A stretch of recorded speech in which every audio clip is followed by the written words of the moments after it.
Good morning guys, dito tayo sa garden 2. Naglalagay ng tubo para pag nag-spray tayo is hindi natatamaan tong mga tanim.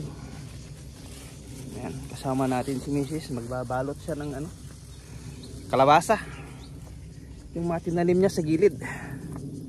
So tara guys, start tayo. So dito naman guys, ready for planting na to. Nararaw ko na, niready ko na lahat. So ito na lang ang hindi natin na-clean, saka yung talong. Ito kasi may grapes, strawberry. So bali yun guys, hinayaan lang namin siya mag-grow dyan, then ililipat, ita-transplant sa ibang kaya pwede ito isang linya na diretso. Kaya lang lalagyan natin siya ng trapal para hindi maraming damo, para maganda siyang tignan. Kaya maglalagay muna ako ng tubo, yung para pag nag-spray tayo mayroon siyang guide ng hose natin para hindi tamaan yung mga tanim. Yan guys, at ang init. Ayan o. Kita nyo.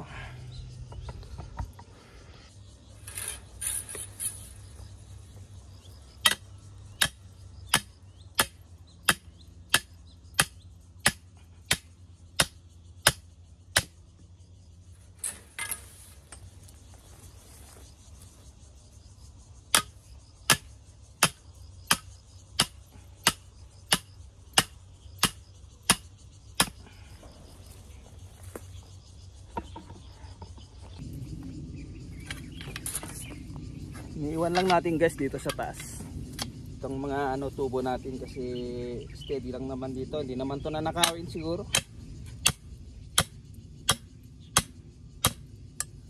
Kasi mabigat na to pag yung gulay kasi madali lang nilang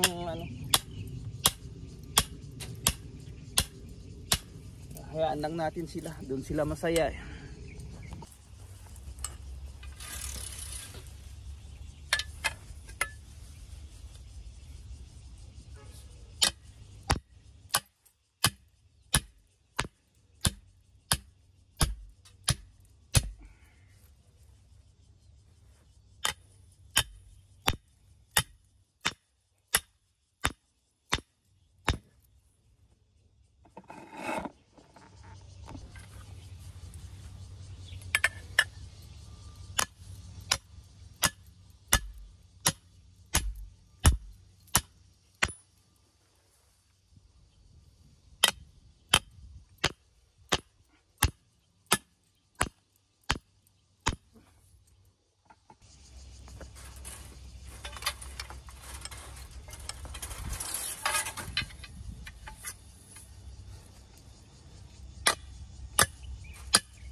Ayos.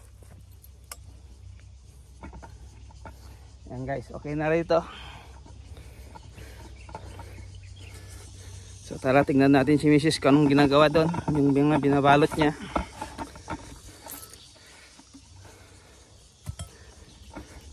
So ito guys yung yung nilagyan namin ng plastic trellis. Ito naman yung in-sprayan ko.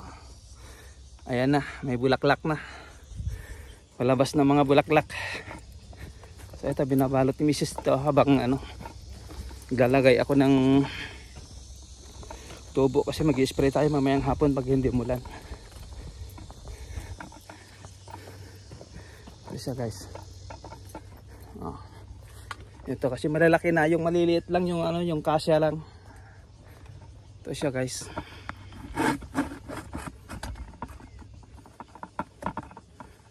Ito yung sinasabi kong kalabasa na parang upo pag maliliit.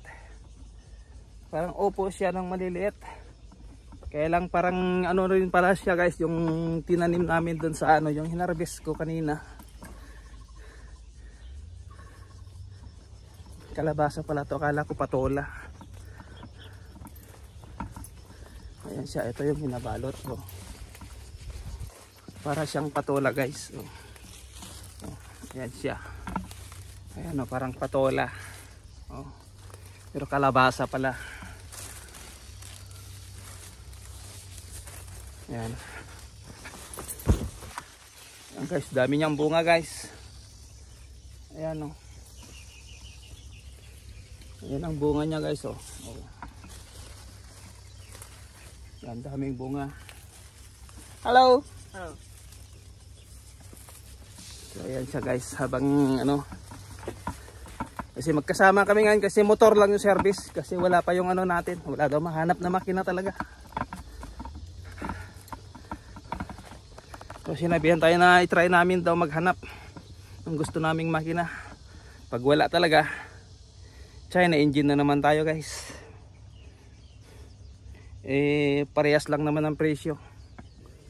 Kasi pag mag second hand naman tayo guys, ganun din lang pag nagkasira. So brand new na lang tayo.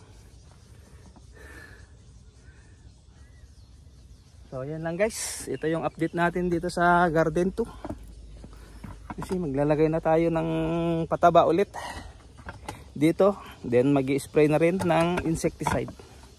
Kasi palabas na yung bulaklak na guys. Palabas na tong mga bulaklak. Ayan o, ang dami. So ano, habang walang ulan, sprayan naman natin ng insecticide. Pero mamayang hapon sana hindi ulan, para mapuksa yung mga insekto. Kasi mostly yan sa gabi yan sila atake. Pag ganito, syempre magtatago yan, mainit. So ayan guys ang update natin. Okay na yung paglagay natin ng tubo, at saka syempre pag nabalot ni Mrs. yun, alis na rin kami. So thank you guys. Bye bye na.